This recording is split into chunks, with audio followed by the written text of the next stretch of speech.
a little bit later, and that is totally okay. And yeah, welcome to everybody. So my name is Ignacio Delgado Hernandez. My pronouns are he, him, his, and I am here to share some of the work that we've been doing in East Los Angeles at Esperanza College Prep, a free charter school in, again, East Los Angeles, borderline Boyle Heights area. And I have two of my students that are part of our dance program or have been part of our dance program. There's a culturally responsive dance program that focuses on ballet folklorico mexicano. And they are here to present some work that they've been working on over the last year, some of us over the last 2 years for Evie. And it is with great pleasure that I introduce one of our seniors that just graduated, class of 2021, Evie Alonso, with her senior project. So everybody help me welcome Evie. All right. Okay, I'm going to go ahead and present your presentation here, Evie. Make sure I could see it. There you go.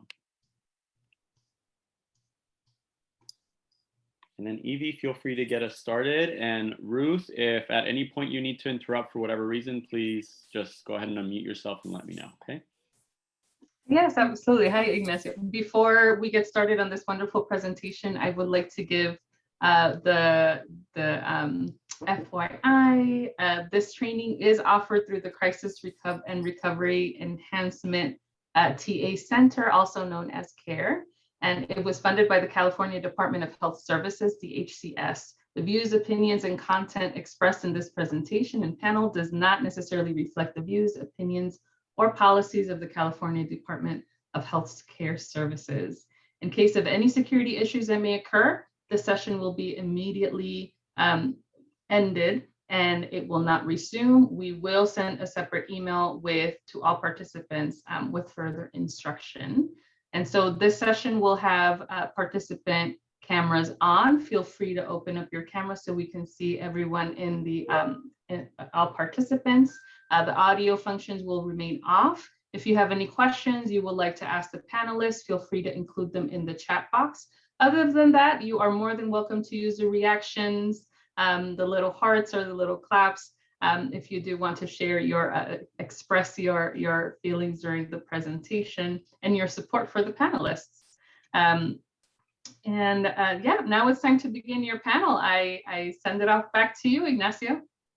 Great. And I am actually going to go ahead and send it off to Evie now. So Evie, go ahead. All right, hello, I'm Evie Alonso, and as Mr. Delgado mentioned, I am a graduated senior at Esperanza College Prep, and today I present to you my documentary of Esperanza's cultural dance program that I have been making for the past 2 years. So yeah, next slide, please. So my topic. So Esperanza requires all freshmen and sophomores to dance folklorico dances that are rooted in indigenous and current cultural practices in Mexico. So I felt like it was my need to address the topic that the dance program embodies tolerance, inclusivity, and how it positively impacts our communities. So it definitely is an honor for me to have worked on this for the past 2 years. And it's also such an amazing opportunity because it's not common for schools to substitute dance as PE. And it's not common for schools to put out a full-fledged theater production with the involvement of the entire student body. Yay. Next slide.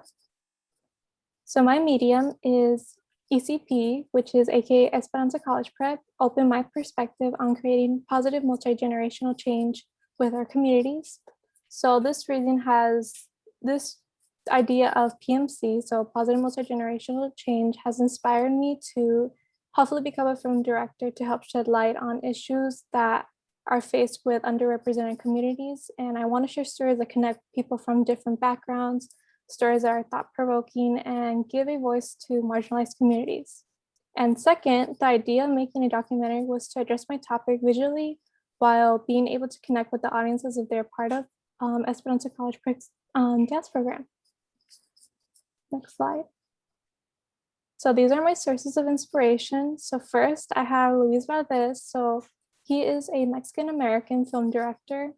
And the reason I chose him is because there's not a lot of, Mexican film directors here in America. So when I was doing my work making the documentary, I came upon his work, and I found that he associates his movies and a lot of his, research project is on Chicano history rising. So throughout my journey of making the documentary, I followed through some of his film works like the Zoot Suit Riots and Chicano culture. And then my second one is this movie called Stand and Deliver. So I feel like everyone kind of knows. If you haven't, I definitely recommend watching it. So this film inspires my project because it shows the significance that there are teachers out there that believe in their students and want to motivate them to do better. So I chose this film because it aligns with Esperanza College Prep's dance program and the idea that anything is certain to happen, which relates to the title, The Inevitable, of my documentary. So The Inevitable was chosen because I believed that the dance teacher of our school, Mr. Delgado, thought that these students were capable, and it was certain that they're going to dance at these end of the year shows. Next slide, please.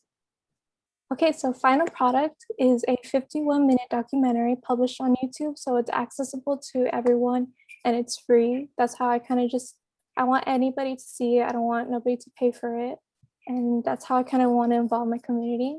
There are English and Spanish subtitles manually done by me. And there are 15 interviews shown throughout this documentary. So you have the dance teacher, the principal, the art teacher, staff that help, a freshman, sophomore, senior, and so on. So you can see there's a whole list of how I bring that community aspect, as well as we have videos of students dancing, practicing, and helping with these performances. And overall, we have East LA scenery being showcased, and Zoom is also a part of this because I also film parts of how students are trying to engage in dance being online. Next slide. So key takeaways. So Esperanza's dance program is unique because it gives students the opportunity to connect with their culture, while those of another culture get to learn and appreciate a new one. So it creates this challenging way that performers learn this way of creating their mindset in the dance room, where students learn to either articulate their performances or figure out how that relates to their day-to-day lives. And overall, it has increased this community aspect that I'm always mentioning. So you get to see parents, staff, and people a part of East LA helping with this end of the year shows that we get to do. And it's just so beautiful to see how everyone in East LA just comes together for this. Next slide. So key takeaways, we're going to continue with this. So first I'm going to introduce to you, I interviewed two students that are a part of another culture other than Mexican American. So we have two students, one being Daniel Pamilar, he's Filipino, and Stephanie Gomez, that are Salvadorian. And this clip is gonna kind of showcase what they think about this program and how kind of they find ways to connect with it. So can you show it, please? Enjoying it in the first place was I wanted to explore my interests. Dance as a whole sort of interested me all throughout my life, but I was never willing to be a part of a company like the one we have here at Esperanza. What made me stay in dance was just exploring this whole new culture.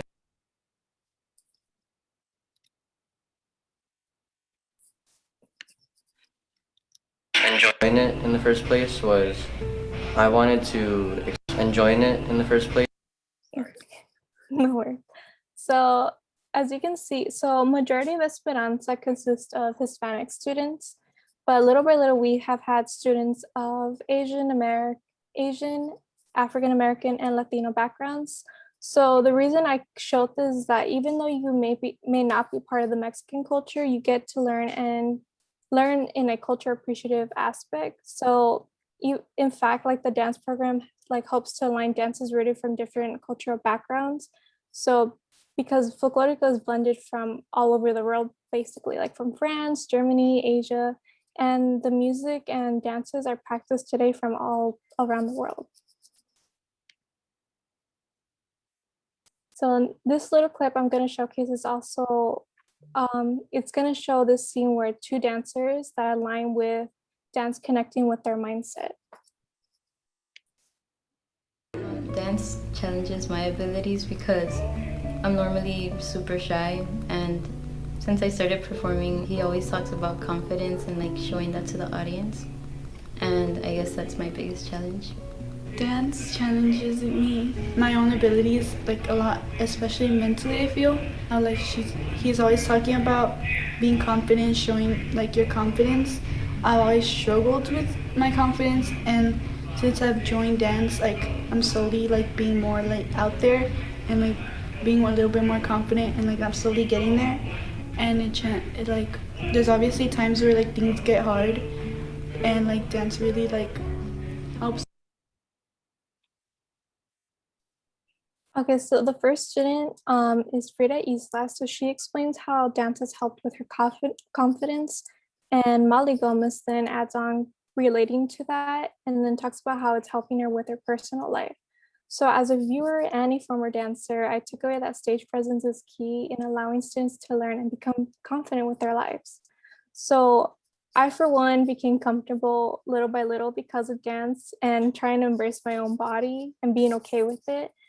And it's kind of helping me today too, like where I'm being able to present like anything now. Yeah. Next slide, please. Dance. And this last clip here, I'm going to show you Esperanza's English teacher, Melanie Leyva. She's a part of our dance staff as well, and she perfectly explains the theme of community surrounding the dance program. The only thing that dance brings community and teamwork, and I think that those are two different things. I think that dance has really invested the community that we have, our parents, East LA in general, by being in like the East LA parade, by the parents doing things like the Posada and Dia de los Muertos. Everyone pitches in, and so you see that community come around the dance, around the dancers and around the dance program. I think that every parent is so invested in seeing them and is so proud of them after the show and after their practices and seeing how much their student has grown. I don't know how many parents have come up to me that might have been a little bit resistant about dance before, that being, even with my advisees, that had said, I was so wrong, I couldn't believe my student could do this, and I was so excited to see them grow in this way. So I definitely think it brings in like the community. So Ms. Leyva definitely explains that students are building communities with performing arts, and they're helping one another with either it's dance techniques or motivating each other, or even inviting their family and friends to be included in this making. So every year I have seen these students engage with each other with folklorico and to create this like amazing end of the year shows or even like little shows that we present today. Next slide. So my takeaways is two things. So acknowledging individuality. So I believe that the greatest difficulty as artists is understanding ourselves and what we do matters. And I always try to keep in mind whenever I'm working on my own projects, like, why am I putting this effort in my work? What is the expression I want to take? How is this personal to me? So I think something as artists, like any artist out there, is just figuring out what we do and how that relates to us. And second, breaks are okay. Like please take breaks. It's nothing wrong with that. My documentary consisted of using the computer a lot, and I was on the computer like for a whole month trying to figure out how I was going to edit everything, and I was doing this all on my own. So taking a break allowed me to figure out what I wanted to do and to refresh my mind, because if I kept consistently working, I knew my work wasn't going to come out correctly. And breaks also aligns with our dancers and the students that consistently push themselves during dance practice, because it can exceed exhaustion. So I know a lot of our dancers in Esperanza sometimes practice even at home, and they don't take a moment to let themselves rest. And sometimes they can either get dehydrated or their stamina isn't great because of how strong they're trying to engage with dance. So I think breaks is definitely a good way to regenerate yourself. Next slide. And that's a wrap. Thank you for coming today, and hopefully you get to see my documentary. And yeah, that's it. Awesome. Thank you so much, Evie. And if you do have questions, please feel free to put them in the chat. Ruth will then unmute herself and then share them with us, interrupt us there. But we're going to move on to Maddie's presentation. But thank you so very much, Evie. And then Evie will be around at the end for a Q&A session. So we'll just hold our questions until the end, but feel free to enter them already in the chat and Ruth will be taking note of those, okay? All right. Awesome job. Thank you so much, Evie. And then just give me 30 seconds to switch over my screen here.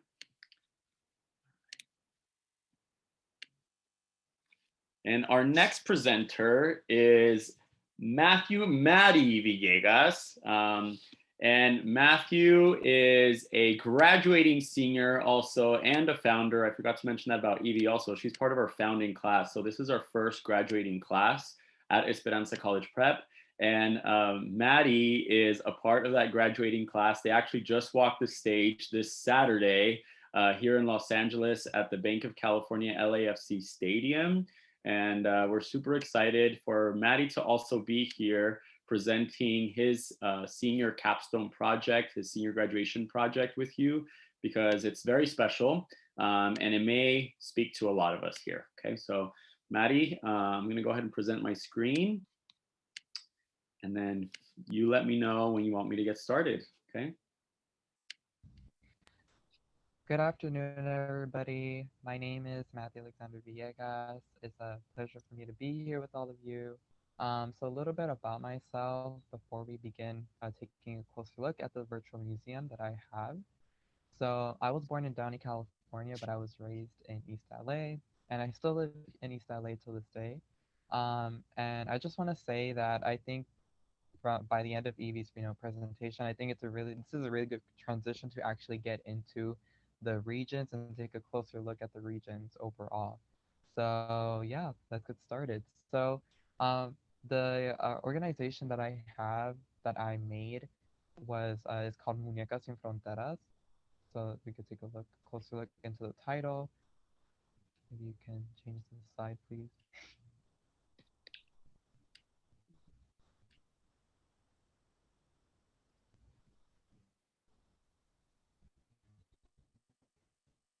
Was that correct, Maddie? Okay.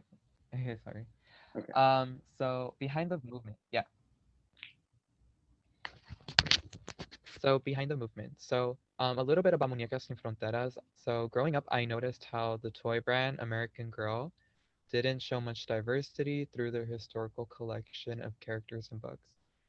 If you all are not familiar with American Girl is a really huge doll company that is owned by Mattel, and they're really, really popular. You could find them in almost, I think, all of the states right now. They have a lot of stores, and these dolls are catered to young girls, but also as well as adults to like some of their historical collections. And I noticed how the majority of characters, they embodied a lot of the European features. And almost all of their stories had mentioned an important fact about their European ancestry. And shockingly, only 3 characters of color were incorporated in this collection during my youth. So this was around like the early 2000s. Um, and so with that, I really questioned myself and I really questioned the toy brand overall. Like, why didn't it show much diversity through their historical collection? Because one of American Girl's mission was to cater to everybody, to all girls, no matter, race, ethnicity, just things like that. And so I was really hoping to see a doll that could represent my Mexican American heritage. So I am a part of the Ballet Folklorico de Esperanza dance team. And so dancing Ballet Folklorico has impacted my life in such a huge way. I feel more proud to share and reconnect with my culture. And I really wanted to display this project through my own personal doll collection. Um, and like I said, major doll brands like Barbie and Our Generation, they didn't really represent my Hispanic culture. And oftentimes I would see a great number of Hispanic kids play with dolls that oftentimes they didn't look like them. They looked a bit different than them.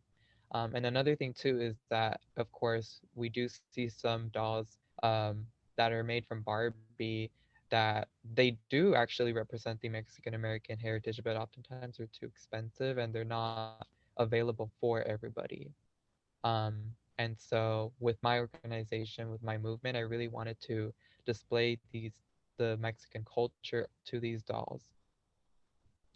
And so American Girl is such a staple for doll collectors because it is it's almost like a sentimental gift that you could give to a young girl. And I feel like that's what makes the brand very special as well. And so my vision for these dolls is to further educate my community and the Mexican American population in the US about the history behind these costumes and why I decided some of these dolls who may not have quote unquote Mexican features be displayed with them. And I want my community to know that Mexico is a very diverse country and that this could be represented well through this popular American toy brand. For my final project, initially I wanted to see my dolls being displayed in an open space that is aesthetically pleasing and represents the cultura of Mexico right when you walk in. But of course, because of the COVID-19 pandemic, this was impossible. And so I did switch it to a more virtual type of presentation. So I hope you all enjoy that. um, and so, yeah. And so now let's get into the community impact. So for my community action, I strongly believe that this will promote change in my community because these dolls will allow boys and girls to love themselves and their culture. With so much division happening right now in America, I really want young Mexican/Latin kids to feel appreciated and welcome here through the dolls they play with. The little things they could actually impact a lot of kids, especially right now. And I also want to show the diversity Mexico has because oftentimes the media often like they don't really put that, and so this could put a really colorist, closed mindset for a lot of people right now. And so with that being said, I think right now it's a good time to get into some of these regions, these beautiful dolls that you could see right here. I will be presenting 5 different regions from Mexico. So let's start off with Veracruz. So Veracruz is located in Mexico's eastern coast and stretches over 400 miles long alongside the Gulf of Mexico. Veracruz was Europe's only gateway into the Americas for more than a century and is home to Mexico's highest point, which is the Pico de Orizaba. And this region has held an important cultural significance because of its location. Anything that came from Spain, Africa, or the Caribbean into Mexico had to go through Veracruz. The music, art, dance, cuisine, people, and religious ideologies were all beginning to grow here as a result of the growing Spanish colony. And the son jarocho was the musical expression of the time and had previously belonged to African descendants culture in Mexico. So now let's take a closer look at the actual doll. So here we have the beautiful, beautiful doll. And the doll is wearing a typical traditional folklorico costume from the region of Veracruz. So the female costume has heavy influence from Cuban colonial fashion, but some Spanish elements as well. The fan, the flowers, the peineta veracruzana, apron, the lace top, they all represent some of the colonial Spanish dresses that women often wore once arriving in this hot tropical region. In terms for the men wore Cuban guayaberas in the color white because of the hot temperatures with white sombreros and pants. And Veracruz today is actually home to a mixture of different racial and ethnic people, with the majority being of mestizo or mestiza descent. And there's also a really great Afro-Caribbean population with European and Asian descendants as well. So now let's take a look at a video actually that I did provide for Veracruz. And so we will play a little bit of the video because it is a little bit of a long presentation. Arriba los panaderos, arriba, arriba y a trabajar. arriba, arriba y a trabajar. Que me toquen la buena, que las quiero ver bailar. Y dice, cuñado.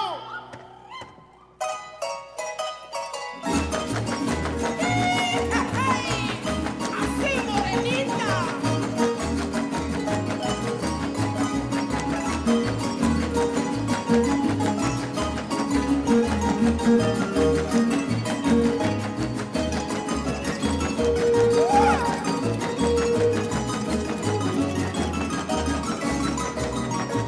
Una morena me dijo que la llevará a llover. Una morena me dijo que la llevará a llover. A la reina de los cielos que la quería conocer. A la reina de los cielos que la quería conocer. Mi morena, morenita, Dios, adiós. Y vuelvo a decir morena. Y vuelvo a decir adiós. Que me gustas morenita, quisiera estar a tu lado.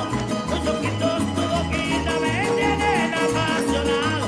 Eres mucho más bonita con tu elegante peinado. ¡Chula morena!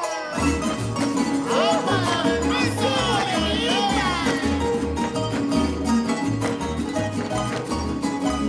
Así se baila en Veracruz, cuñado.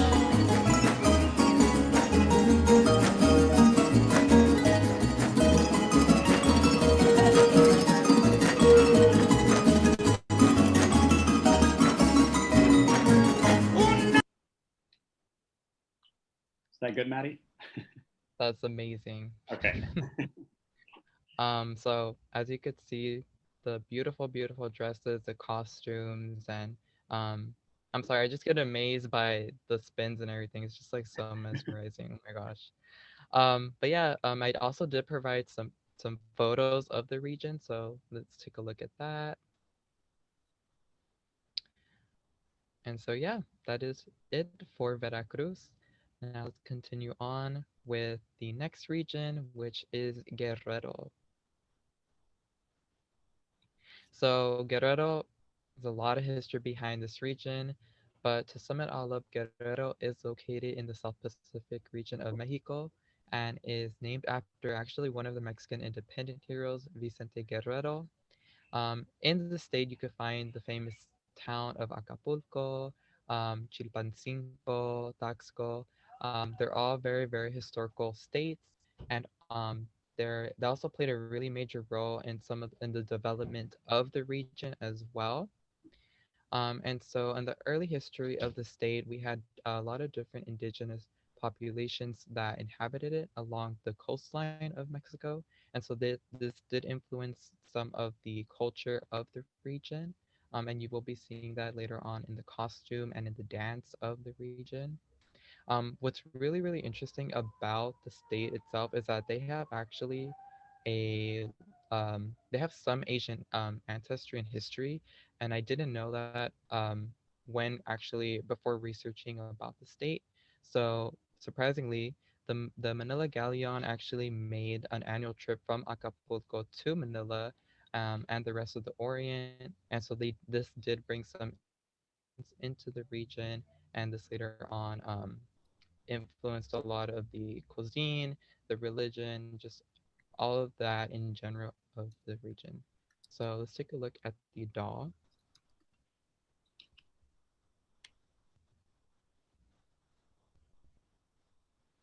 So yeah, this is a beautiful doll. So the folklorico costume for women is heavily influenced by the indigenous populations that inhabited the state, with the shift dress that included embroidered floral patterns and the hair up in a bun. And in the state, La Chilena is a dance form that came into the area into the 1800s during the California Gold Rush, and most Chilenas, especially in the Tixan municipality, have names that refer to the native animals living in Guerrero, like La Iguana. And I do have a video brought by Pacifico Dance Company showing their presentation of Guerrero, or also known as Costa Chica. So let's see a little bit of that.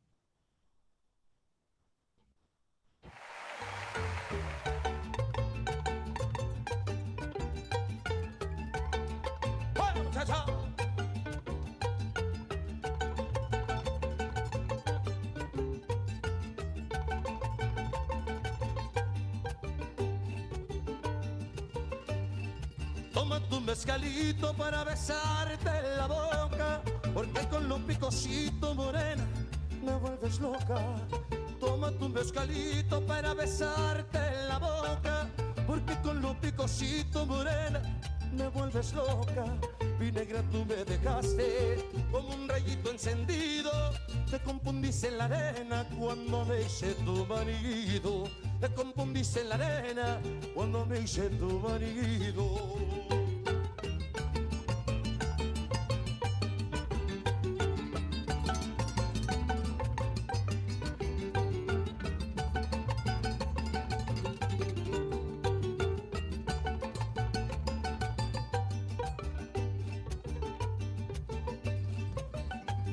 Fuego traigo en la sangre, coseña desde que quiero robarme tu cariñito, tu amor es un hechicero. Fuego traigo en la sangre, coseña desde que quiero robarme tu cariñito, tu amor es un hechicero. Mi negra, tú me dejaste como un rayito encendido. Te confundiste en la arena cuando me hice tu marido. Te confundiste en la arena cuando me hice tu marido. ¡Hola, Pacífico!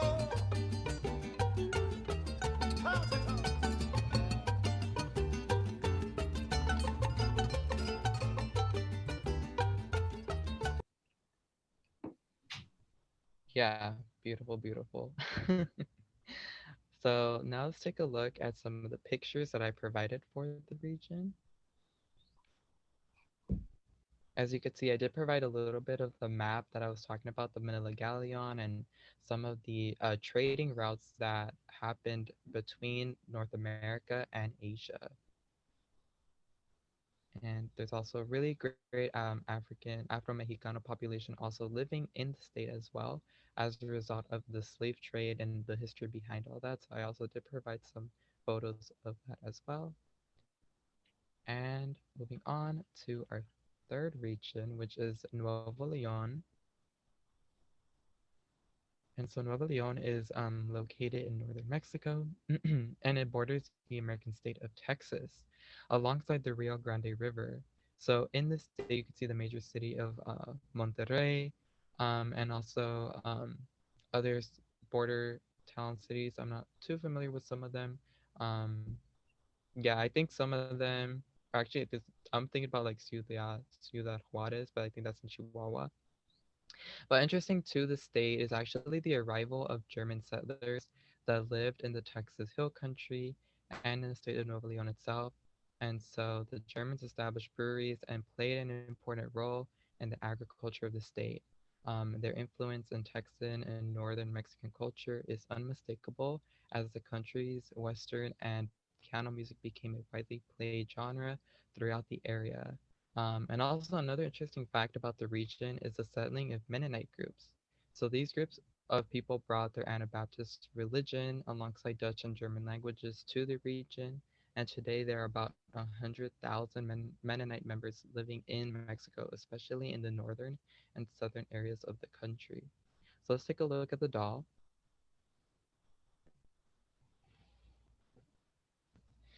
So the doll is wearing a traditional outfit of Nuevo Leon. This is the more stylized version of the actual outfit.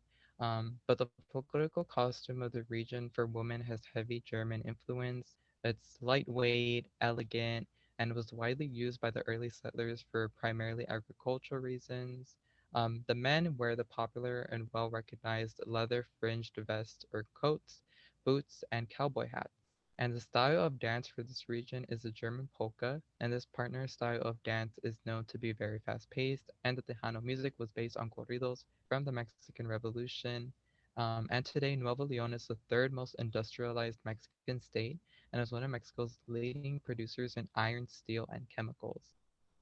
And so let's take a look at a polka, which is one of my favorite dances to actually dance. It's really, really fun, and you'll see why.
Yeah, I see Mr. Delgado dancing. I can't help it. I know. But yeah, and then I also did include some photos of the state as well. You could see actually some of a young girl was part of the Mennonite community, picking some fruit, and some of the indigenous tribes, like some of their dances as well. And so yeah, now moving on to a very, very popular state. I'm sure a lot of you have heard about the state. It's very popular, and um, this state is really important to Folklorico, and that is Jalisco. So Jalisco is known for the birthplace of tequila, mariachi music, charros, and the national folk dances we see today in Mexico. So Jalisco is located in the central west of Mexico and borders several states and the beautiful Pacific Ocean as well. The state is the second largest urban area in Mexico, and the major city of Guadalajara is located here. So a little bit of about the history of Jalisco. So from the 10th and 16th century, many nomadic tribes hunted and lived in Jalisco Central Valley. A lot of indigenous people, like the Coyuteco people, the Coca people, they all lived within present day cities like Coyutlan and Mixtlan. And so after the brutal treatment that was inflicted upon the indigenous tribes in Jalisco, the Spanish established the new city of Guadalajara, which is named after the older one located in Spain near Madrid. And throughout the 17th and 18th century, Guadalajara it increased in size and became one of Mexico's biggest cities where imported goods were brought. So let's take a look at the doll.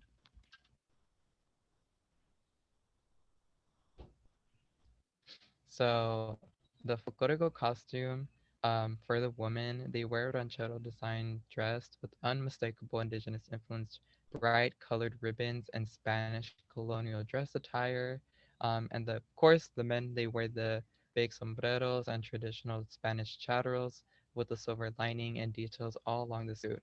I'm sure all of you have seen this costume being represented in like parades that may represent Mexico. Also like Disneyland, obviously, with the whole Coco presentation. So yeah, let's take a look at another video that is made by Pacifico Dance Company as well, with their presentation of Jalisco.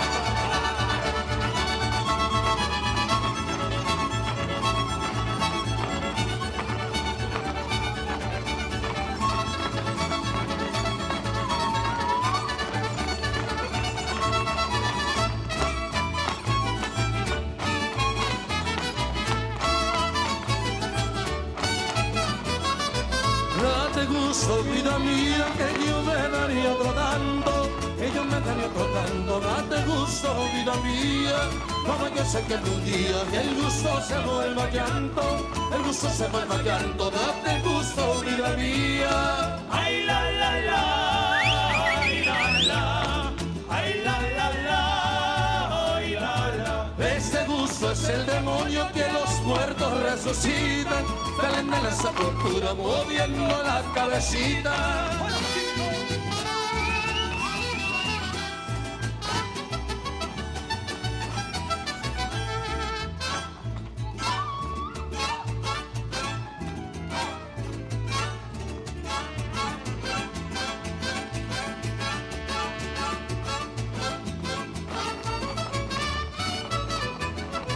Cantando el gusito estaba cuando me quedé dormido, cuando me quedé dormido, cantando el gusito estaba. Mi mamá me despertaba, yo me hacía el desentendido, para ver si me dejaba otro ratito contigo. Ay, la, la, la, ay, la, la, ay, la, la, la, ay, la, la. Cantando el gusito estaba cuando me quedé dormido.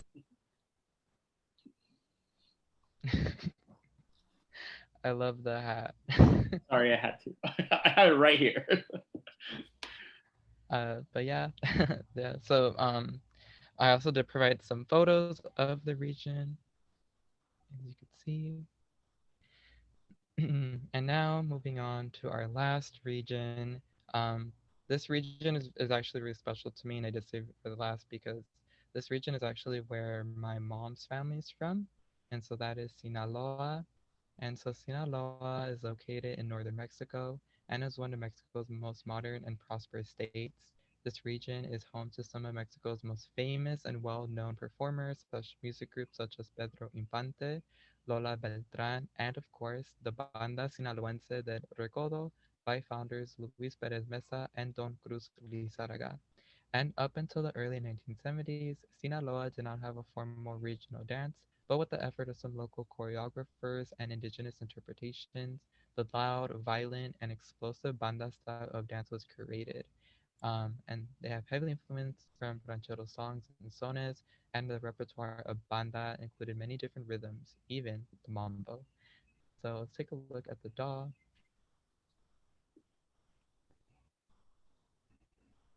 So, as the music evolves, so does the costume for both men and women. The women wear a floral printed calico dress with a ruffled blouse and skirt topped with hat, to even Muslim dresses with painted regional symbols. And Sinaloa today is actually known to hold the famous Carnaval, which is a local version of Mardi Gras in the city of Mazatlan, and holds one of the largest Arab populations in all of Mexico. Agriculture accounts for about 21% of the state's economy, and one of Mexico's most popular norteño bands, Los Tigres del Norte, got its start in Sinaloa. And so let's take a look at the dance, the actual dance, the performance from Compañía Folklorica de Sinaloa. By the way, this is my favorite region to dance. I love it so much.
And then here are some photos of the state as well that I did provide.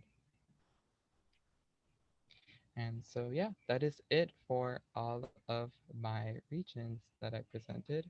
So taking a look at some of the blueprints of how I was able to actually make this organization, this movement. So my first step was to gather all the dolls and other materials that I already have. These dolls back then, they weren't as expensive as they are now. So I definitely had to make sure to gather what I already had. And then I had to be creative and inspired. You know, I looked for ways in which I could come up with unique designs or look at different costumes online to get inspiration. I looked at different dance groups and I really studied the type of fabric they had, the details, the patterns, all of that. So that way I could have them done for me. I also invested in this um, on all the costumes and everything as well. And I supported small businesses. So I went on Etsy and I found this doll costume designer for specifically for American Girl dolls. And her name is Robin, and she made beautiful, beautiful folklorico dresses. Um, like I think the first ones was like Jalisco and Sinaloa. And then once I started actually giving her some pictures of some of our own um, company, like Ballet Folklorico de Esperanza, some of their own costumes and things like that, she really liked them, and she actually started to get some inspiration from our costumes as well and started incorporating that into her own designs. And then, of course, communicate. I shared my ideas, really, really important. That way I could get the best out of the costumes and everything that I needed to get done. And yeah, step 5 was to share the cultural love to everybody around me, like to Mr. Delgado, to Evie, to Miss Magana, who is another dance teacher that we have. And so yeah. Awesome. Thank you so much, Maddie, for your wonderful presentation. Um, and actually, I know that we're a little short on time here, so I do want to provide and respect our time for questions and answers.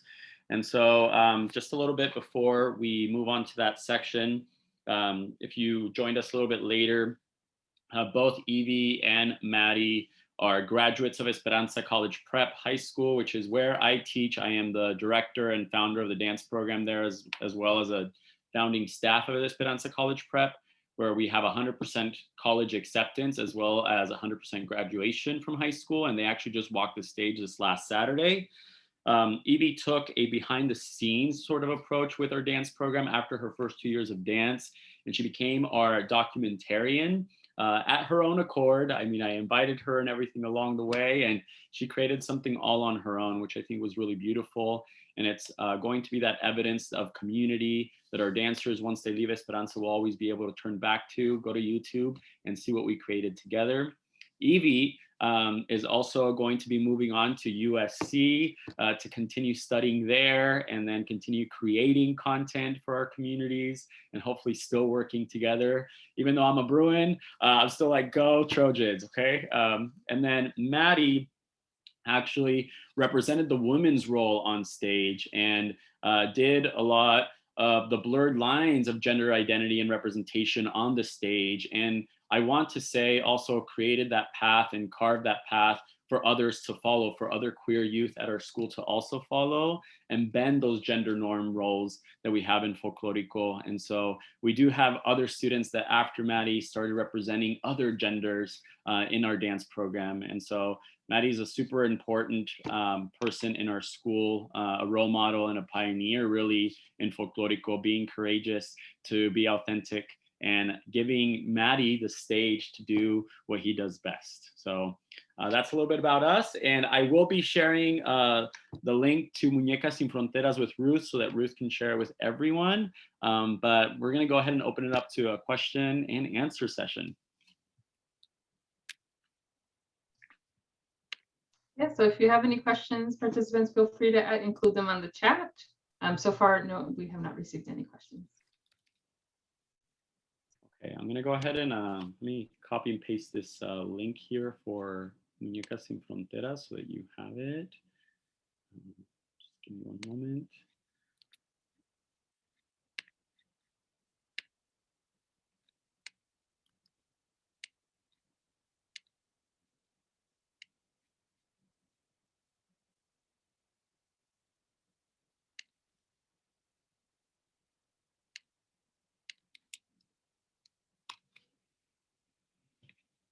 And I shot that link over to you, Ruth, so you have it. You can share it. All right.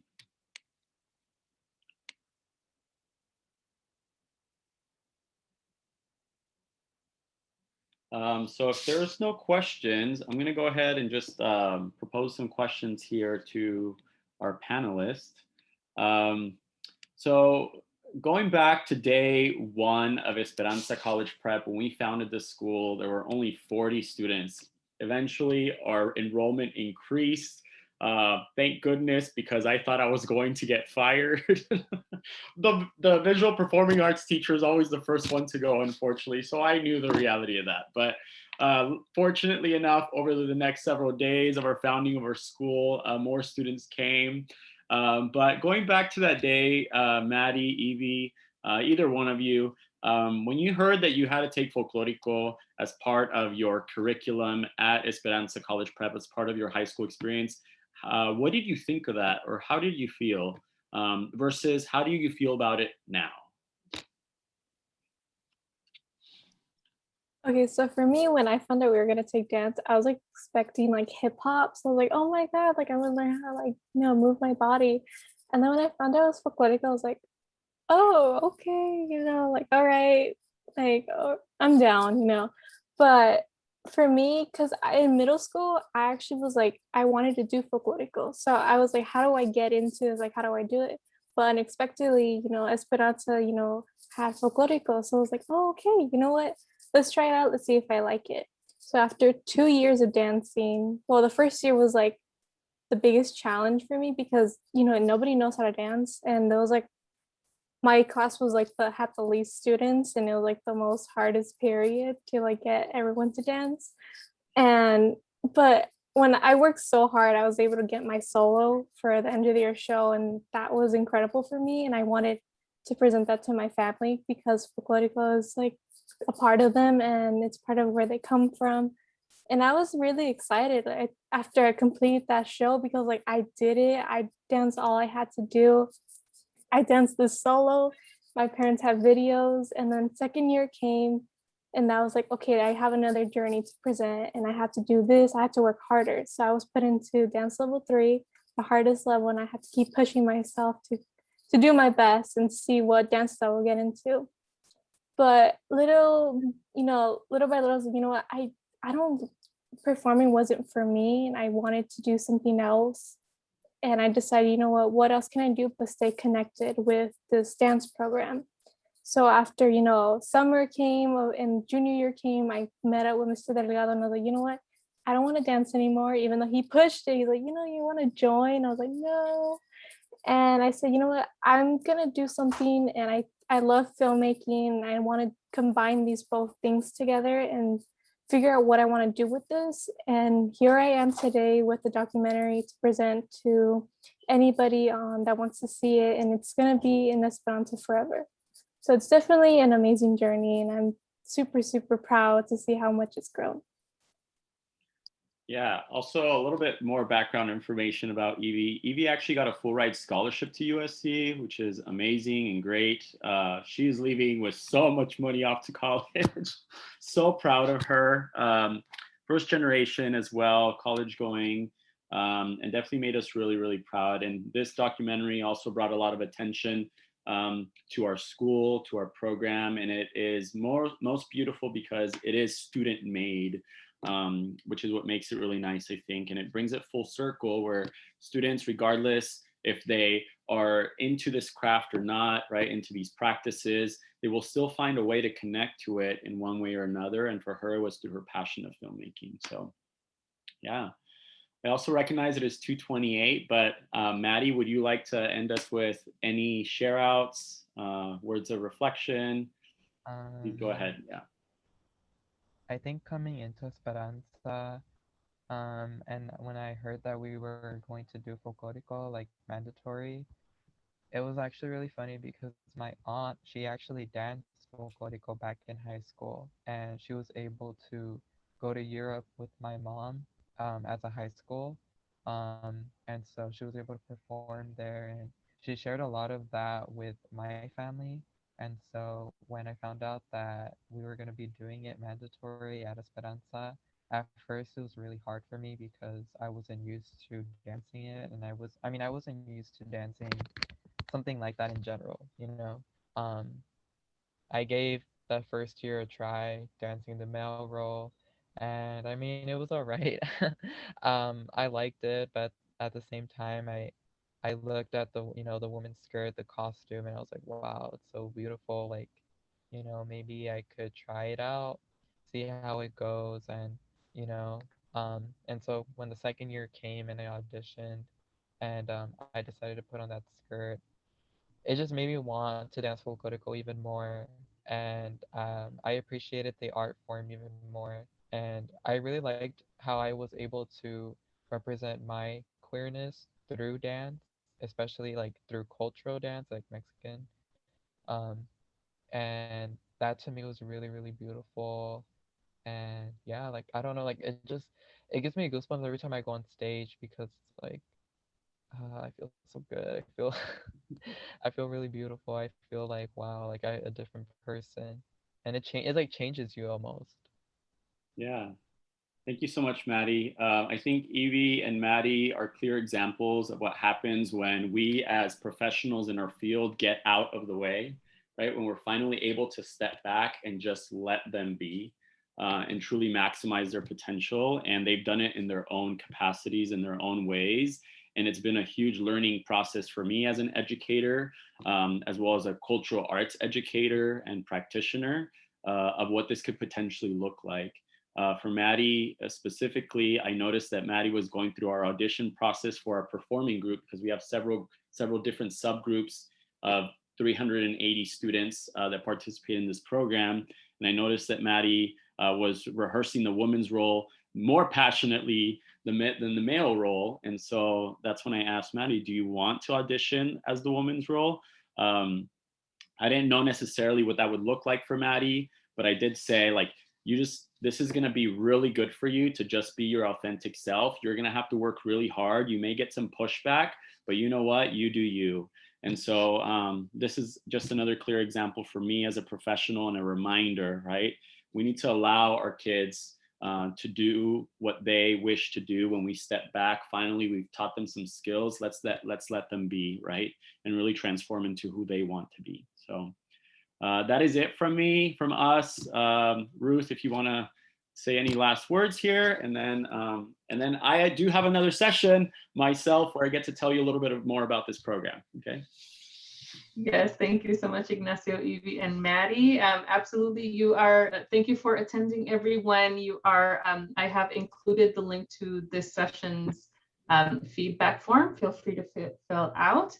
And so, yes, Mr. Ignacio will have the next session starting at 3 p.m. So thank you, everyone. I hope you're enjoying the conference. Nos vemos. Thank you, Evie. Thank you, Matt.